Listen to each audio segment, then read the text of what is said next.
Salut tout le monde, avant de commencer la vidéo, je tiens à préciser que celle-ci sera en audio. En effet, moi je suis aveugle, donc c'est compliqué de me filmer. Là j'ai réussi, mais je vais pas rester dans cette position 20 ans.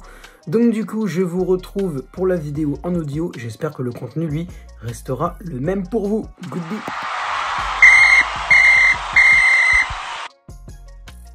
Salut tout le monde, c'est le football à l'aveugle. On se retrouve aujourd'hui pour un nouveau débrief. Ça fait du bien de pouvoir refaire des débriefs de matchs, de clubs aussi. Hier, j'aurais pu faire le débrief de France-Belgique, mais j'étais crevé à la fin du match, donc je l'ai pas fait.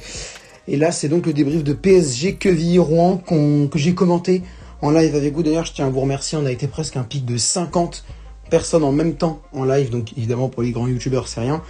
Mais pour moi qui est un youtubeur en devenir, c'est beaucoup cool. C'est beaucoup cool. Ouais, c'est très cool, quoi.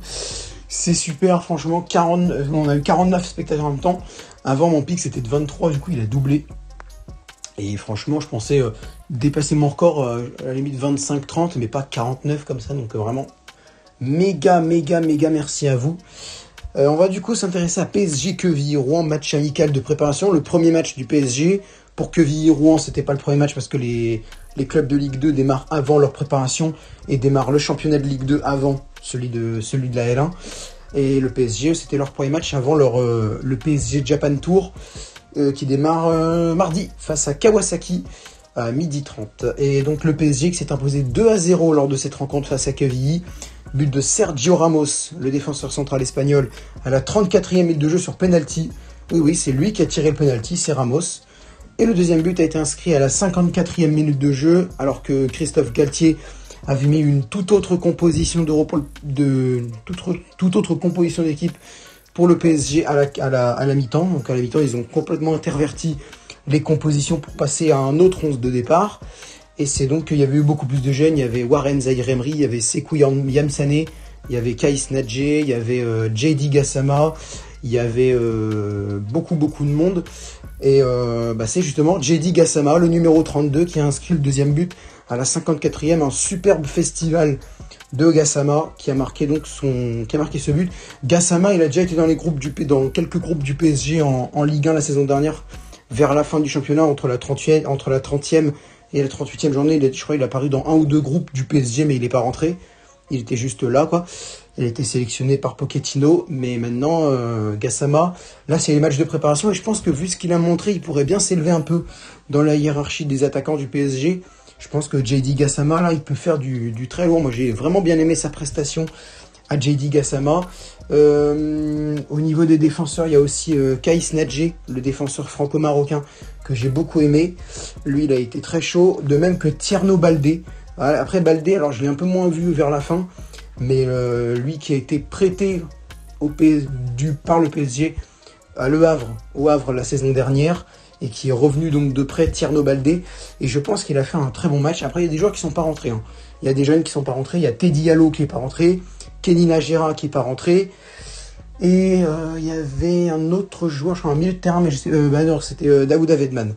C'était Daouda Vedman qui est pas rentré lors de cette rencontre. En tout cas, le PSG a pour moi assuré. Il y a eu un but pour chaque composition, marqué par Ramos dans la première composition. Il y avait beaucoup de cadres. Il y avait Marquinhos Ramos, Diallo Bernat, Paredes Dina Ebimbe, Vitinha. Et une attaque Icardi, Kalimundo et Messi. Donc autant dire qu'il y avait eu... c'était plus des cadres. Et de l'autre côté, il y avait eu Herrera, Gay, Kurzawa, Wijnaldum, et donc les jeunes que j'ai cités précédemment. Donc Ramos a fait un très bon match pour la première compo. Au niveau de la première compo, je note le très bon match de Sergio Ramos, buteur, et de Marquinhos, qui ont fait le taf, je trouve. Abdou Diallo a été beaucoup plus actif que lors de la saison dernière, et s'il garde ce niveau-là, après bon, c'est une équipe de Ligue 2, mais s'il garde ce niveau-là, la saison prochaine en championnat, franchement, Abdou Diallo, il peut vite retrouver une place de titulaire, voire de titulaire rotation, quoi. Vraiment je pense qu'il y a moyen qu'il récupère sa place dans le groupe du PSG plutôt que d'être dans ceux qu'on écartera. D'ailleurs, je sais pas si Galtier va garder sa décision de ne pas le convier au PSG Japan Tour. Mais moi je le ferai, franchement je le garderai Diallo. Après ce que j'ai vu là de ce match, enfin ce que j'ai entendu là de ce match là de Diallo, Je pense que je le garderai, en vrai. Je sais pas vraiment, mais je pense que je le garde, que je l'enverrai quand même en groupe au PSG Japan Tour. Donc maintenant, après, il faut voir s'ils vont vraiment le faire. Mais Diallo, je sais que Diallo était dans les petits papiers dans les papiers de Luis Campos et de Christophe Galtier, dans la liste de ceux qu'ils ne prendraient pas. Donc, est-ce qu'ils vont garder cette décision-là ou changer de choix? Peut-être qu'il y a moyen. Au niveau de l'attaque, bon, Mauro Icardi a toujours été aussi fantomatique. C'est impressionnant de se dire que même face à une équipe de Ligue 2 qui en plus, la saison dernière, c'est pas qu'une équipe de Ligue 2, hein, c'est une équipe de Ligue 2 qui la saison dernière jouait les barrages pour descendre en national. Donc c'est pas juste une équipe de Ligue 2, c'est une équipe de Ligue 2 de bas de tableau, quoi. Donc malheureusement, c'est une équipe de Ligue 2 de bas de tableau, même si j'ai beaucoup de respect pour l'équipe de Quevilly. Ils avaient un bon joueur, un joueur haïtien, Nazon, mais il est parti, je crois. Ou alors ils l'ont pas sélectionné, et à ce moment-là, c'est une belle idée de merde. Parce que ne pas mettre Nazon face au PSG, non, bah non. Non. Il fallait mettre Nazon face au PSG, mais je pense que du coup, il est parti de Quevilly-Rouen. Mais ouais, Paris a bien joué dans le match. Dans les deux compositions, ça a été du beau jeu pour moi. Kurzawa, bon alors, Layvin Kurzawa, il joue pas beaucoup. N'empêche que sur ce match-là, sur les 45 minutes où je l'ai vu jouer, Kurzawa était plutôt bon, franchement, faut le dire. Kurzawa, il a distillé de bons ballons, il était à l'origine de plusieurs actions au départ, hein, pas à l'arrivée, enfin même s'il a tenté quelques trucs. Notamment un joli retourné acrobatique qui a fini à côté, évidemment. C'est pas Messi le mec quand même si c'est vrai qu'il a marqué des triplés une fois. Il a marqué un triplé, mais non, Kurzawa, bon voilà. Après il va partir hein, sûrement, mais c'est quand même pas mal. Ce que j'ai vu de Layvin Kurzawa est plutôt intéressant. Bon, je pense que c'est à peu près tout ce que j'avais à déclarer sur ce match. N'hésitez pas, vous, à commenter cette vidéo pour me donner vos impressions sur le match. Si vous l'avez vu ou si vous l'avez vu sur PSG Télé ou sur le Twitch du PSG, ou si vous l'avez plutôt regardé avec l'immigré parisien, avec AZ ou avec moi notamment, vous pouvez me donner vos impressions sur ce que vous en avez pensé de cette rencontre. Prochain match du PSG, Kawasaki PSG, mardi à 12h30 pour Quevilly-Rouen. J'ai pas regardé, mais la Ligue 2 va commencer très vite pour les Rouennais. Et franchement, de ce que j'ai vu de Quevilly-Rouen, c'était pas dégueulasse. Hein. Louis Mafuta était très bon. J'ai trouvé très bon Louis Mafuta. Il y en avait un autre que j'ai bien aimé, mais je sais plus son blaze. Mais Bonnet était très bon. Pierret a été très bon. Teigar, pas mal aussi. Mais non, Mafuta, pour moi, c'est mon préféré. Mafuta, il a été chaud. Franchement, Mafuta était très chaud. Ouais, donc Quevilly-Rouen, après, de toute façon, quand tu perds que 2-0 face au PSG de Lionel Messi, je pense que c'est que tu as fait quand même une bonne performance, hein, clairement. Je sais que Paris a des fois des difficultés de jeu, mais sur ce coup-là, Paris a pas mal joué. Je pense que c'est juste que Paris n'a pas tout donné. Paris a pas... Voilà, Paris...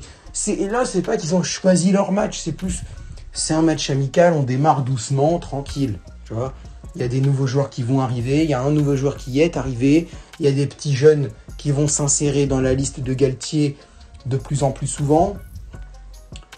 Moi, je pense clairement que c'est pas qu'ils ont choisi leur match, c'est juste qu'ils ont décidé d'y aller doucement. Et voilà, hein, franchement, c'était un beau match. C'est juste qu'on n'a pas eu une équipe de Paris incroyable. De toute façon, il manquait du monde. Hein. Il manquait Mbappé, Verratti, il manquait Mendes, il manquait Kimpembe, il manquait Achraf Hakimi.